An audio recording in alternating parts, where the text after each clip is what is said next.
Hello friends, welcome to my channel Sonia Hindi club. आज इस video में हम बात करेंगे अमीर खुसरो और इनसे संबंधित जितने भी तथ्य हैं उनके बारे में। सबसे पहले हम बात कर लेते हैं अमीर खुसरो शामिल तो आदिकाल में है, लेकिन आपको पता भी होगा आदिकाल भी कई भागों में विभाजित है। तो अमीर खुसरो लौकिक साहित्य के अंतर्गत आते हैं। बात करते हैं इनके जन्म की। इनका जन्म 1255 ईस्वी एटा जिला पटियाली नामक गांव में हुआ था। यहाँ पर काफ़ी बार एग्जाम क्या करते हैं, देव और अमीर खुसरो इनका जो जन्म स्थान है वो कुछ सेम है। देव का क्या है, इटावा है, और अमीर खुसरो का क्या है, एटा है। तो यहाँ पर हम कंफ्यूज हो जाते हैं। आपको याद रखना है अमीर खुसरो का जन्म स्थान है एटा और देव का क्या है, इटावा है। आगे बात करते हैं मृत्यु। इनका मृत्यु जो है 1324 ईस्वी में हुई। मूल नाम इनका अब्दुल हसन है। पूरा नाम अबुल हसन यमुनुद्दीन खुसरो। खुसरो सुखन की उपाधि इनको ख्वाजा इजुद्दीन द्वारा दी गई है। गुरु इनके हैं निजामुद्दीन औलिया। अमीर खुसरो के गुरु हैं निजामुद्दीन औलिया। यहाँ से क्वेश्चन आ जाता है, इसलिए मैं रिपीट कर रही हूँ कि अमीर खुसरो के गुरु कौन है, निजामुद्दीन औलिया है। फिर बात करते हैं अमीर खुसरो के उपनाम क्या है और इनको किसने ये नाम दिए हैं। जैसे तोता ए हिंद, अलाउद्दीन खिलजी ने कहा है। तूती ए हिंद, तूती ए हिंद इन्होंने खुसरो ने स्वयं को कहा है। कवियों में महाकवि और कवियों में राजकुमार ईश्वरी प्रसाद ने कहा है। क्या? कवियों में महाकवि, कवियों में राजकुमार। खड़ी बोली हिंदी के प्रथम कवि अमीर खुसरो माने जाते हैं। तुर्क ए अल्लाह खिलजी ने कहा।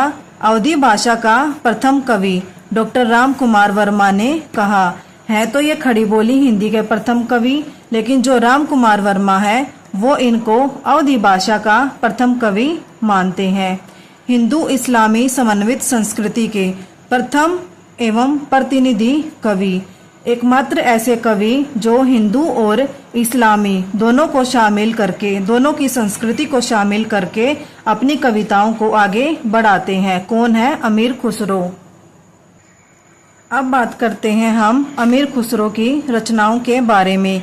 खालिक बारी, पहेलियाँ, मुकरियाँ, गजल, दो सुखने, नू सिपहर, नजरान ए हिंद, हालात ए कन्हैया, आशिक, आवाज ए खुसरवी। जो खालिक बारी है वो एक शब्दकोश है। एग्जाम में पूछ भी लेते हैं कि निम्न में से अमीर खुसरो की कौन सी रचना शब्दकोश है, तो कौन सी है? खालिक बारी। जो नू सिपहर है इसमें भारतीय बोलियों का वर्णन किया गया है। किसमें? नू सिपहर में। दो सुखने का अर्थ होता है दो प्रश्नों का एक ही उत्तर देना। आगे है आशिक। इस रचना में हिंदी की प्रशंसा की है। आवाज ए खुसरवी एक संगीत विषयक रचना है। अमीर खुसरो की हिंदी रचनाओं का प्रथम संकलन जवाहरे खुसरवी के नाम से 1918 ईस्वी में मौलान रशीद अहमद सालेम ने अलीगढ़ से प्रकाशित कराया था। सबसे पहले किसने प्रकाशित करवाया था? मौलान रशीद अहमद सालेम ने। कब? 1918 ईस्वी। कहाँ? अलीगढ़। और नाम क्या था? जवाहरे खुसरवी था। नेक्स्ट है अमीर खुसरो की हिंदी रचनाओं का द्वितीय संकलन 1922 ईस्वी में ब्रजरतन दास ने खुसरो की हिंदी कविता नाम से नागरी प्रचारिणी सभा काशी से प्रकाशित करवाया था। ये महत्वपूर्ण हो जाती है क्योंकि इसमें जिक्र है नागरी प्रचारिणी सभा का। रिपीट कर देती हूँ, अमीर खुसरो की हिंदी रचनाओं का जो द्वितीय संस्करण था, द्वितीय से ही आप याद रख सकते हैं। यहाँ पर भी क्या है? 1922, 22 में भी 2 शामिल है। तो द्वितीय संकलन 1922 ईस्वी में ब्रजरतन दास ने खुसरो की हिंदी कविता नाम से नागरी प्रचारिणी सभा काशी से प्रकाशित करवाया। डॉक्टर कादरी खालिक बारी को खुसरो की रचना नहीं मानते। जो खालिक बारी अमीर खुसरो का शब्दकोश है इसको डॉक्टर कादरी अमीर खुसरो की रचना नहीं मानते। अमीर खुसरो के संदर्भ में विभिन्न आलोचकों के अलग अलग मत हैं जो कि हमारे एग्जाम के लिए महत्वपूर्ण है। इनको भी एक बार देख लेते हैं।